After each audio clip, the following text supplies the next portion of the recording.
Hello everyone, welcome back. This is RandoGEEK. So it looks like Q1 has ended. We're starting to get reports on how our favorite companies are starting to do. We got reports on the wireless industry. Looks like T-Mobile, Verizon, and at&t are starting to show some promise, some nice turnaround for the companies. They're losing less subscribers, gaining new subscribers, and starting to pack on some profits, or certainly not losing any money, if you will. Unfortunately, that's not the case so far, it seems, with traditional cable and traditional internet. Looks like the two largest cable and internet providers, Comcast and Spectrum, are at a big loss. Looks like they've lost 892,000 cable TV customers and 137,000 internet customers in the first 3 months of 2024. So this is bad because this works out for these two companies to lose more than 9,800 TV customers every single day in the first quarter of 2024. It's projected that if this trend continues, Spectrum and Comcast will lose more than 3.5 million TV customers in 2024. This on top of the more than 3 million cable TV customers that Comcast and Spectrum lost in 2023. So it's safe to say that legacy cable and internet service needs some work if it's going to remain in competition with home internet services from, T-Mobile, Verizon, at&t, and other smaller companies that are starting to get their hands in the cookie jar. There's a lot going on. This report here basically shows that Comcast and Spectrum took a massive nosedive right into an empty pool of no water, hit the cement first. So it's a little sad. It's very sad to see this. What else is going on here? So they're saying in the first quarter, Comcast earnings released that the company reported it lost 487,000 cable TV customers. They're saying that works out to over 5,300 subscribers lost every day. In addition, the company lost 65,000 broadband customers for the quarter, a jump over the 34,000 in which it lost in the fourth quarter of 2023. All right, so that's like almost double. Charter Communications, aka Spectrum, reported it lost 405,000 TV customers in the first quarter of 2024, on top, of course, the 320,000 TV customers that it lost in the fourth quarter of 2023. Spectrum, they're saying for the second quarter in a row, lost 72,000 internet customers. They're saying these numbers are just for the two largest cable TV companies in the first quarter of 2024. Other cable TV companies will be announcing their first quarter 2024 numbers over the coming weeks. So I'm sure we're going to see some negative news for Dish, unfortunately. They're probably losing tons of TV customers. I want to say they're probably losing it on the traditional cable side. They're probably losing a lot of customers through Sling as well. There's a lot of competition now. There's, you have YouTube TV, which is pretty much the king of streaming services now. Then you have Hulu Plus. A lot of people are still using Disney Plus, even though they're starting to lose subscribers as well. But there's so much competition. So Dish is definitely going to more than likely report negatives when their results come out. The problem here with traditional cable, and legacy internet is it's too expensive. It's too expensive, and users are not really they don't feel like they're getting for what they're paying for. That's always been my reason behind this, why I think customers leave. They're paying too much and they're not getting the channels that they really want. You're kind of getting these packages that have a bunch of stuff that most customers just flip right through. And that's why they're turning to, app streaming type services like YouTube TV, where it's a little bit more flexible. You're getting a little bit more of a blend of what you want. Of course, you can do add-ons, right? Like with Philo now, they have add-ons. You can add movie channels. Same thing with YouTube TV, and they have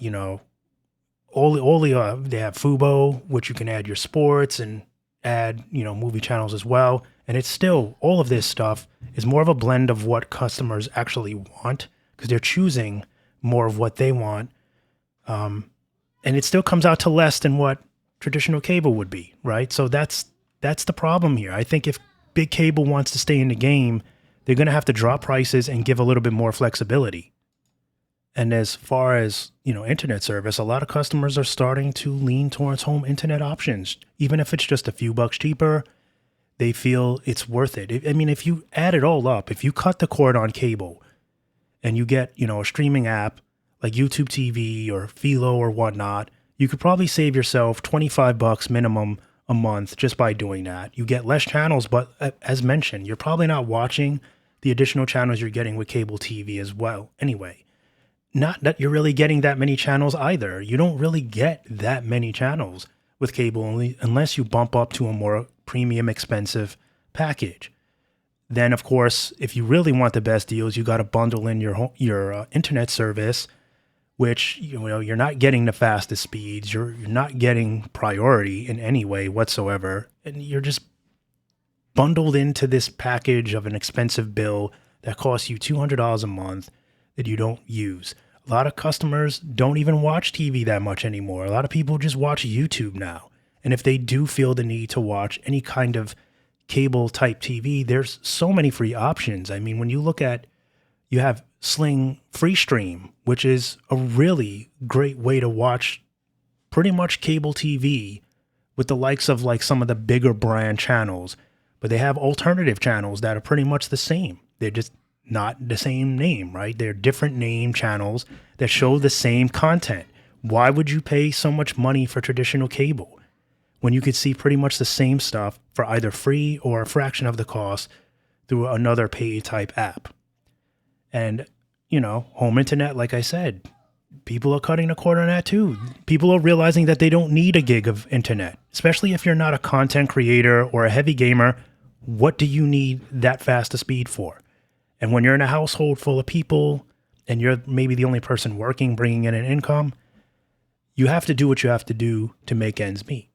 So I think, it's sad. It's sad to see that traditional cable and internet service is taking such a hit, but I think, they're kind of doing this to themselves. They need to be a little less greedy. They need to figure out a better method for the customer. Figure out how you can satisfy your customers and then make profits as well. You may have to take a little less profit for a while. Give a little bit more to your customers. See if that works.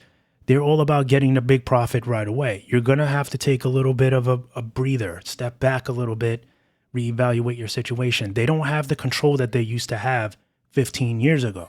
They're still living in the past where they think that it's all about them.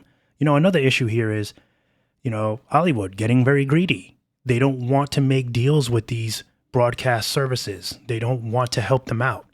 Disney and Spectrum have been at war for a while now. They can't compromise because Disney wants what they want. They're still relying on their name and they want what they want and they won't budge.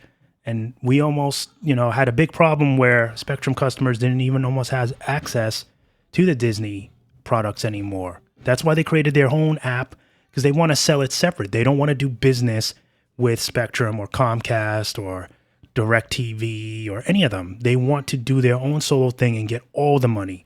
And, I get it. But at the same time, you got to be in this kind of business, this entertainment business, people got to be a little more friendly so that everyone can kind of, eat. That's how it used to work. They'd all eat together and work out deals, and it's not really happening anymore. I think they're getting far too greedy. Hollywood expects way too much of payouts now. Even though there's less of a demand for all this stuff, they still want to be paid, exclusively. And I don't know. So there's a lot going on here. I don't know where all this will lead. I think, traditional cable and internet is going to have to work really hard in order to survive in this competitive market. Anyway, link for the article will be down for you in the description. Feel free to comment, sound off down below your thoughts on this. I'm sure many of you are just probably going to say they did it to themselves. I think they did. I don't think it's too late, but I think they won't be as successful as they were never again because there's just too much competition now. But they can bounce back. They can get a hold of the situation and regain customers if they get more competitive. They get more competitive, give you a little bit more for your money, drop the prices a bit, We'll see what happens. Anyway, thank you guys for stopping by and watching, and I'll catch you in the next one. Bye for now.